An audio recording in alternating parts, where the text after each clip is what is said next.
pinaka-ultimate goal po nila sa Sergal, pipilitin lang makuha si Inoue by December of next year. Pero of course, siyempre, kailangan panalo sila sa mga laban nila, siyempre.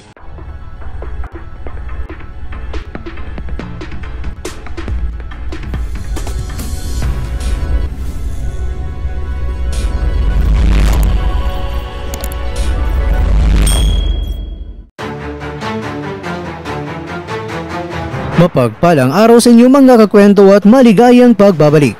Mga kakwento, buwas biyaya na ngayon kung maituturing dahil sa mga kumakatok na mga oportunidad sa former WBO Bantamweight Champion na si John Riel Casimero. Bawat oportunidad na kumakatok ay lahat malugod na tinanggap at pinapasok. Mga kakwento, sino nga bang mag-aakala na pagkatapos na idiniklara na panalo si Casimero via round 2 knockout kontra yan sa Hapon na si Ryo Okao ay aba ngayon ay nakapirma na ng 3 fights deal sa dalawang mga Hapones na mga promoters na sina Mr. Masayuki Ito ng Treasure Boxing Promotions at Mr. Ichitaro Ishii ng A-Sign Boxing.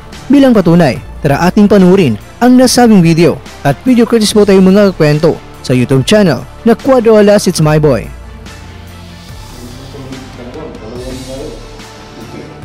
So guys, tapos na kami pumirma ng alam niyo na kung ano yan.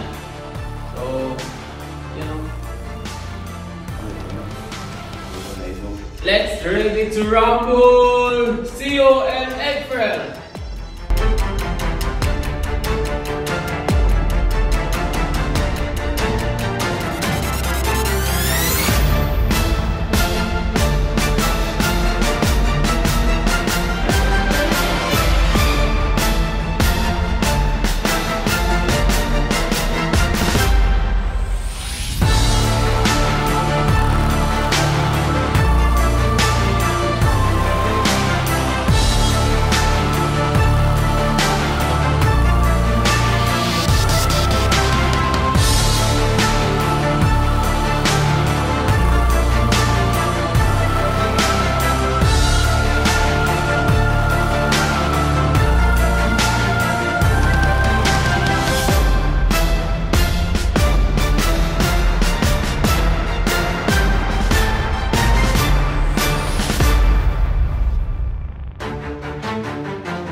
Mga kakwento, hindi lang dyan nagtatapos ang buwas biyaya, pero ibinunyag pa ni Sir Stephen Lunas, ang advisor at Katman ni Casimero, na hindi inalis sa radar ng mga Japanese promoters ang rematch kung may tuturing sa pamamagitan nila ni Casimero at sa undisputed bantamweight champion na si Naoya Inoue. Sinabi nila na isi-set up nila si Casimero para sa isang world title fight.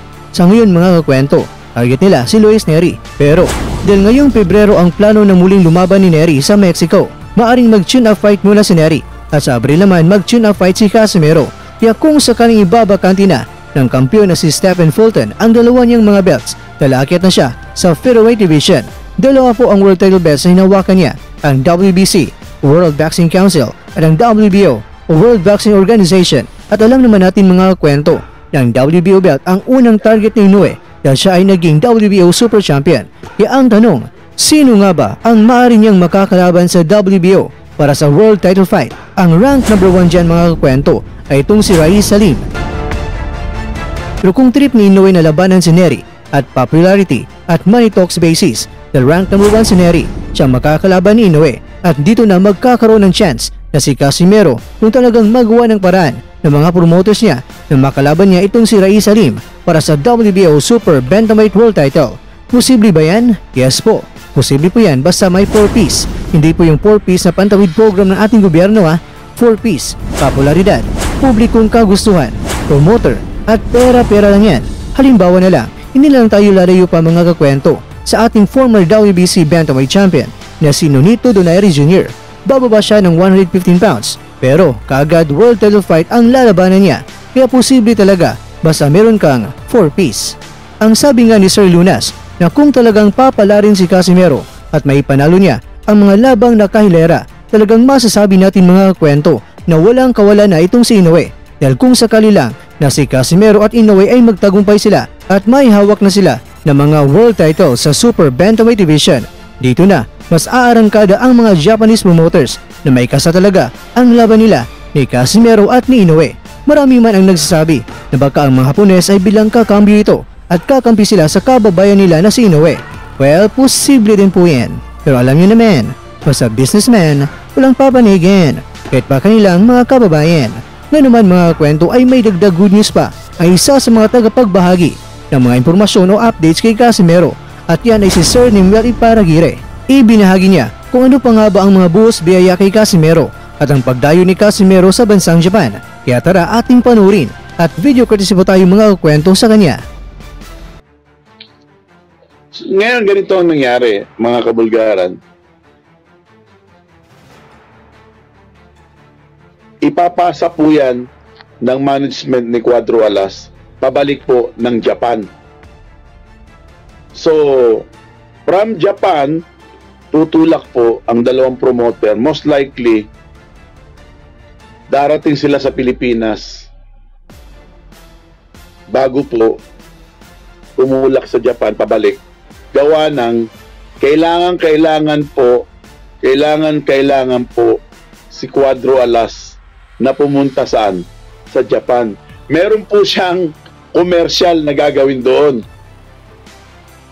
Meron po siyang commercial doon at meron po siyang pipirmahang kontrata na dala-dala na rin ng mga Hapon yung pong sponsorship niya.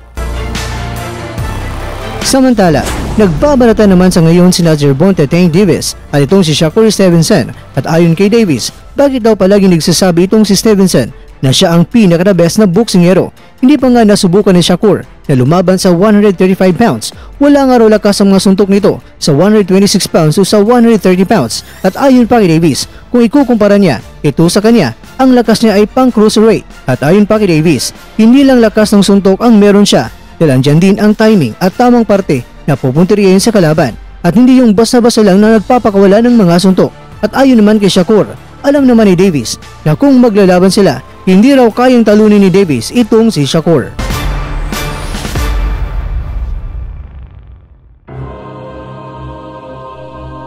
Mga kakwento, nagsisimula na at sabay-sabay na ang pagbuhos ng mga biyaya sa boksingerong tila ba kinawawa. Pero kahit pag ginawan siya ng mga di mabuti sa kanyang kapwa, pero okay lang yan dahil ang ating Diyos na dyan ang bahala sa pagpapaulan ng mga siksik, liglig at umaapaw na mga biyaya. Tila ba nagkatotoo nga kay Cuadro Alas na nagmamataas ay ibababa at ang nagpapakumbaba ay itataas. Pero sana ang mga biyayang ito hindi lang makakatanggap ay si Casimero, dahil sana ang lahat ng mga boksingerong mga Pilipino. Kaya tara mga kababayan, kahit sino mang Pinoy na boksingero ay ating suportahan. Desisyon nila ay ating irerespeto at sabay dasal na muling mangingibabaw ang galing ng mga mandirigmang Pilipino at muling maging tanyag sa buong mundo.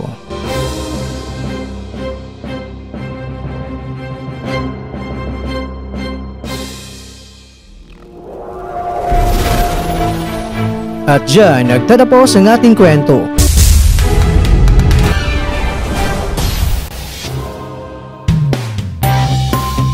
Maraming salamat mga kakwento sa inyong panunod. Pero baka naman mga kakwento ay nagustuhan niyo ang kwento natin ngayon. Baka pwede niyo po akong mabigyan dyan ng like. At kung hindi mo pa nagawa ito, gawin mo na. Please subscribe to Kwentong Iba na Kwento. Alright. Like, share, and subscribe. Pero bago tayo magtatapos ay shoutout muna tayo dyan sa ating mga kakwento. Kay Kakwentong Jean Magtulis, maraming salamat po Kakwento.